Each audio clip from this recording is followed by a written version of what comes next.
प्रिय विद्यार्थियों, आज की आपकी वर्कशीट भेजी गई है। यह वर्कशीट आपके पंचमा पाठ पंडिता रमाबाई, जो आपका 5वां पाठ है, पंडिता रमाबाई नामक, उसी पाठ से इस वर्कशीट को भेजा गया है। तो हम देखते हैं, इसका पहला प्रश्न है पंडिता सरस्वती इति उपाधिभ्यां का विभूषिता। मतलब कि पंडिता तथा सरस्वती इन उपाधियों से किसको विभूषित किया गया।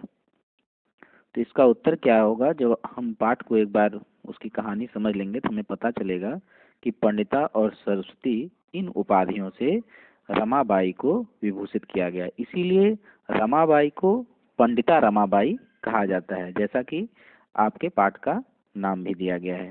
तो हम यहाँ लिख देंगे रमाबाई। इसका उत्तर हो जाएगा रमाबाई।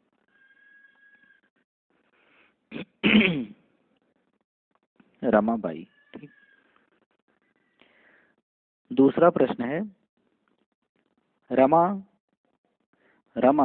कुतः संस्कृत शिक्षा प्राप्तवती।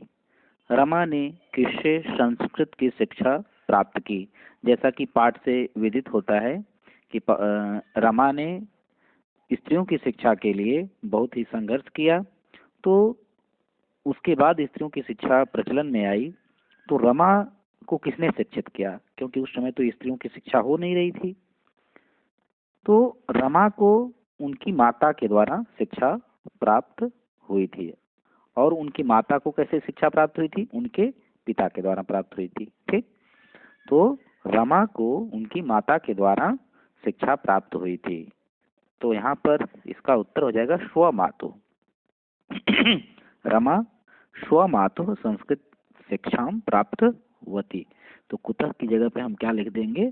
स्वमातु।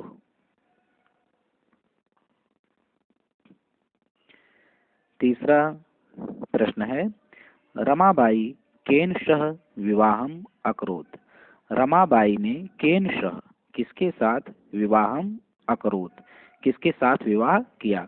तो यहाँ पे जो केन है और स है, इसके योग में हमेशा तृतीया विभक्ति का प्रयोग होता है। यहाँ पर देखिए केन है, केन में तृतीया विभक्ति है, अतः जब हम यहाँ पे कोई शब्द रखेंगे तो वहाँ उसमें भी तृतीया विभक्ति का प्रयोग होना चाहिए। तो रमाबाई ने किसके साथ विवाह किया था? विपिन बिहारी दास के साथ विवाह किया था।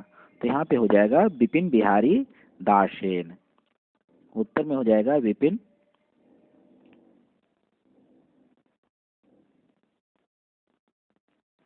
बिहारी दासेन।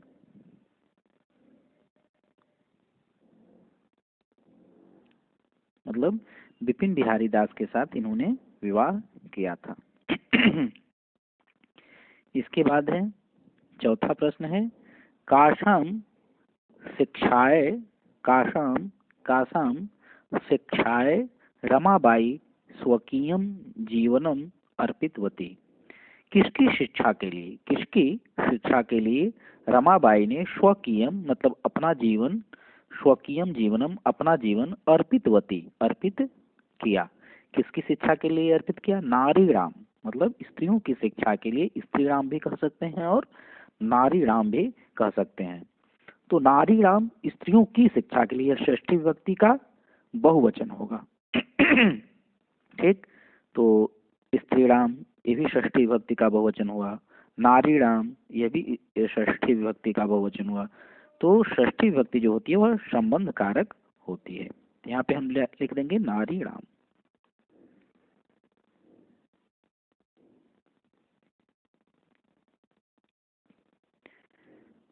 चलिए, इसके बाद पांचवा प्रश्न है आपका कि रमाबाई उच्च शिक्षार्थम कुत्र अगच्छत। रमाबाई उच्च शिक्षार्थम कुत्र अगच्छत। मतलब कि रमाबाई उच्च शिक्षार्थम उच्च शिक्षा के लिए कुत्र मतलब कहाँ, अगच्छत गई। मतलब कि रमाबाई उच्च शिक्षा प्राप्ति के लिए कहाँ पर गई? तो इसका उत्तर क्या हो जाएगा? इंग्लैंड देशम। इंग्लैंड देशम मतलब कि उच्च शिक्षा प्राप्ति के लिए वह इंग्लैंड देश गई। यहाँ पे हम लिख देंगे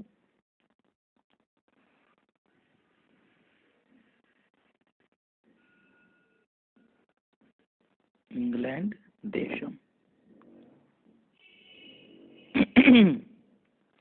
इस तरीके से यह सभी प्रश्नों के उत्तर हो गए। आपको अपनी वर्कशीट में इन प्रश्नों को समझ करके इसी तरह से उत्तर करना है और इस कहानी को एक बार पढ़ना भी है आपको। यह आपके प्रश्न हैं और इनके उत्तर अपने तरीके से आपको हल करना है। धन्यवाद।